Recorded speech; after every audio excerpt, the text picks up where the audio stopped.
Something hits the hatch above us. The smell of petrol engulfs us. As you can see, it's raining already. It's raining. Petrol is still dripping inside this vehicle. They're still here, so they could still fire at us. Instead, the burning Molotov just misses our accompanying vehicle. Molotov? They target the rest of the convoy, shooting from abandoned buildings. The Kenyan forces in the second vehicle fire back. Meanwhile, the commander is getting information from his drone operator. Mike 2, Echo 1.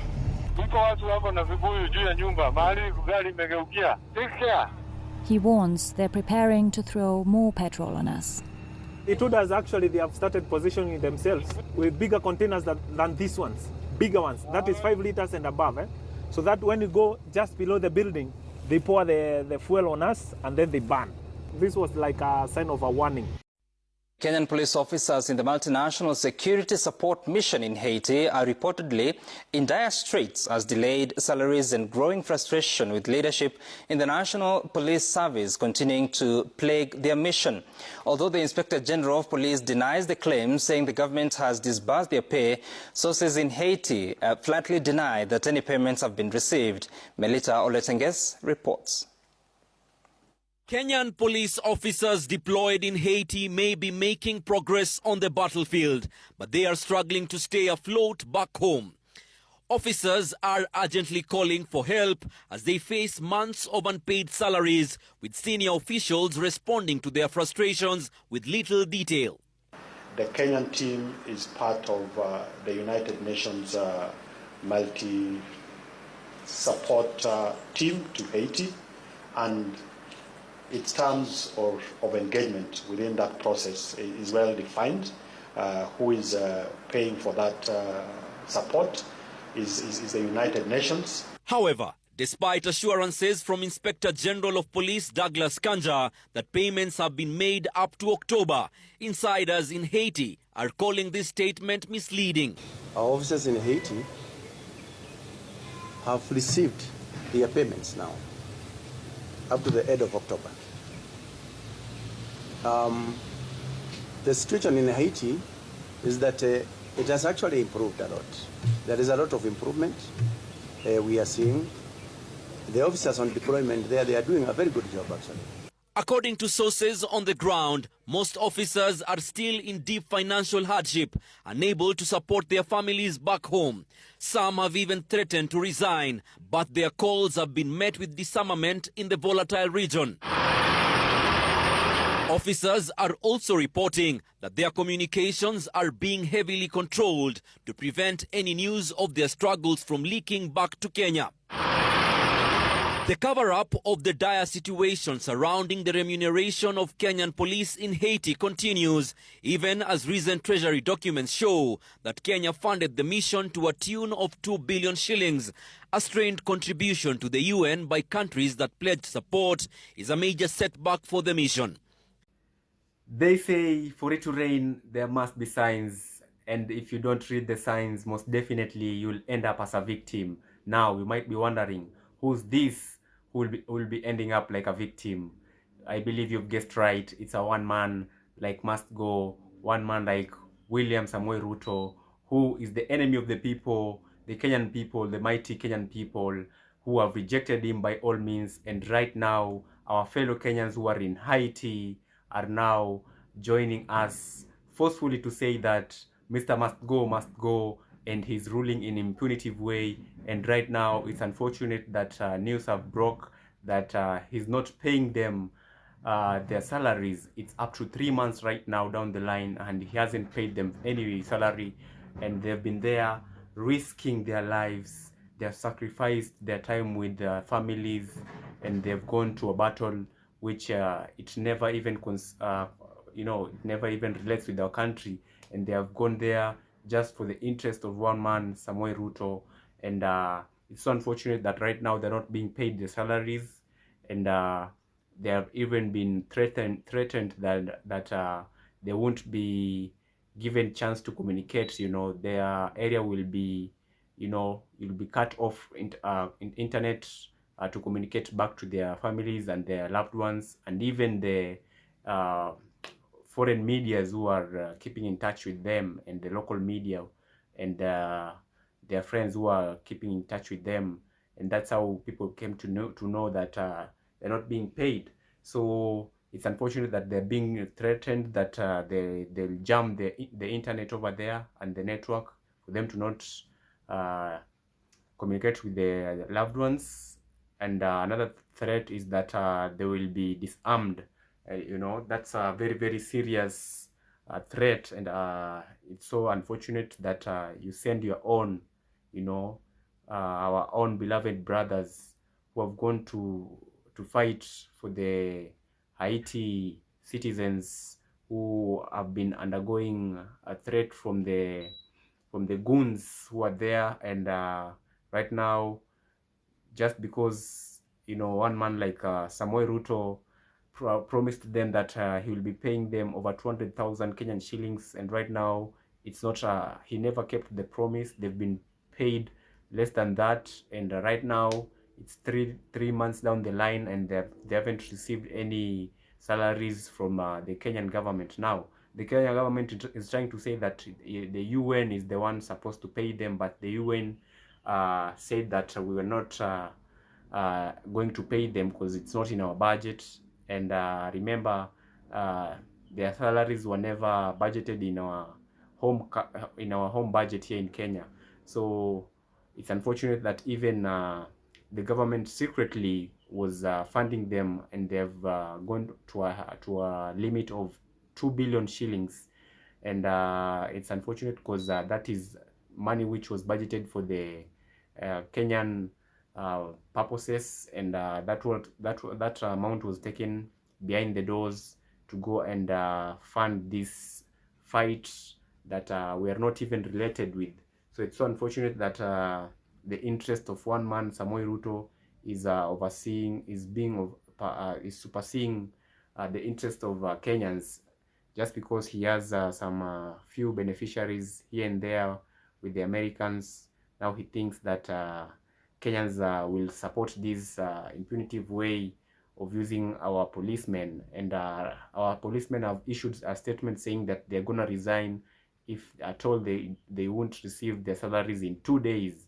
They have given an ultimatum of 2 days for them to receive their 3-month salary, or else they resign, and most definitely I believe they'll find a way to come back to Kenya. So guys, you can see how this guy is ruling this country towards the south in terms of failing this country. So it's up to us to stand up against this impunitive regime, and make sure everybody knows that this impunitive regime must go, and their time is up.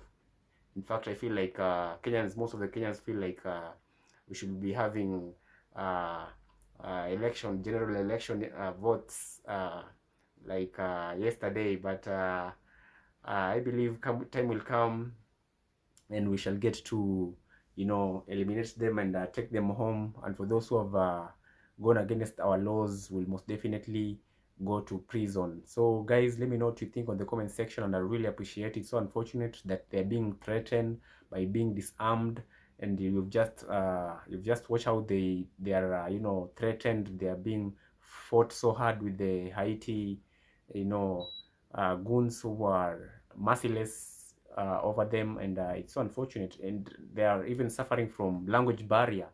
Over there they don't speak English that much, so it's so unfortunate that even communicating with the authorities over there, it's a tough task, and they're supposed to be team working, so it's crazy over there. And when you're fighting, people are running helter-skelter.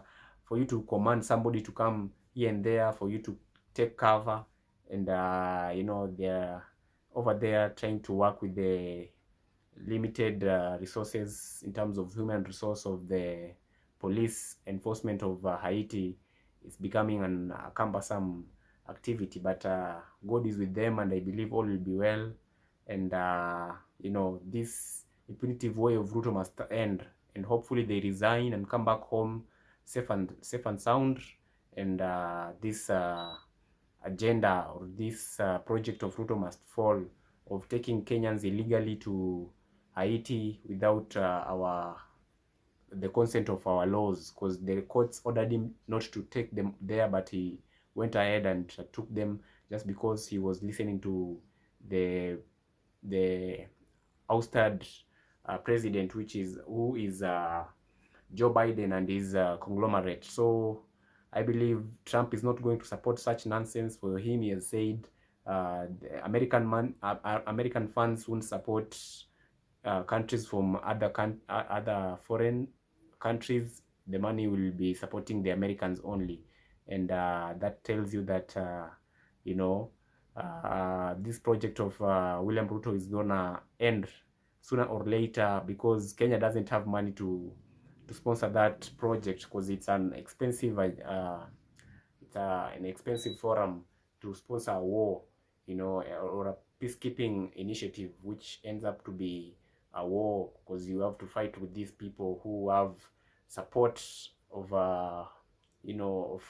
militias all over the world, who are having interest in that country in terms of minerals and maybe drugs and such things. So guys, let me know what you think on the comment section, and I really appreciate. I believe our Kenyan police will come home safe and sound. You continue watching how they are suffering over there, and how it's crazy over there, the challenges they are going through, and let me know what you think on the comment section. Enjoy the videos. Allez, ça c'est le premier soldat kenyan qui prend la rue là. Premier soldat kenyan. Regardez comment la population ou envahit là. Premier soldat kenyan qui prend la rue. Bon, le premier soldat kenyan qui prend la rue là. Premier soldat kenyan qui prend la rue là. Bon, il s'est obligé pas qu'à marcher, il est obligé de monter champ. Les soldats kenyans. Les soldats kenyans, yo. En plus, nous avons demandé pour eux, mais yo, bon, les premiers soldats kenyans. Donc, ils savent aller porte là, la fermer, voilà, il ferme porte là. Ok. Bon, mes deuxième soldats, regardez côté nous, on met tête là, c'est direction village. J'aime là. Friday 28th, in the heart of Port-au-Prince, Kenyan police, fully equipped and utilizing armored vehicles, patrol the streets.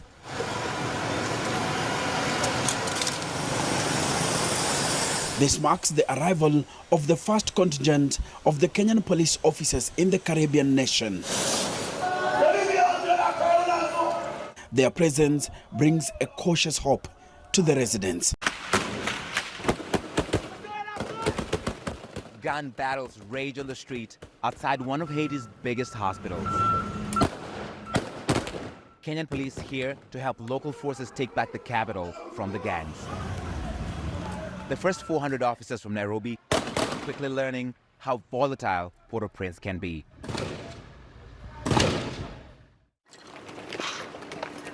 Minutes earlier, CNN was touring what is left of the hospital after gangs trashed it.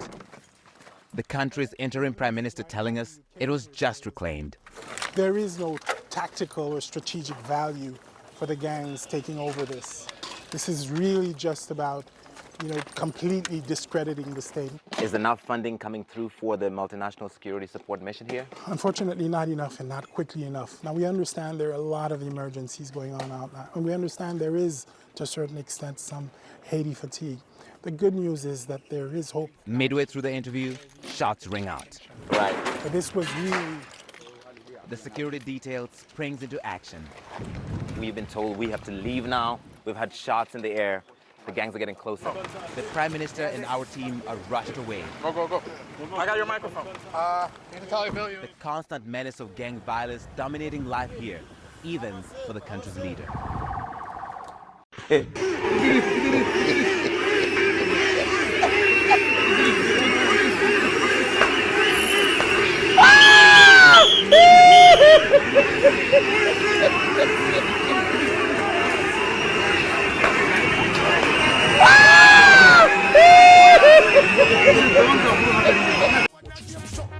like we, you like we, why them a fight me, fight me, fight me. You like we, chewing a bone, a bite, bite. You like we, chewing a bite, bite, bite. Don't like power energy. We don't trust them, even if we bust them. We don't trust them, stay fine, not touch them. We don't trust them, we'll be a man and sub them. Informer, me say you must them.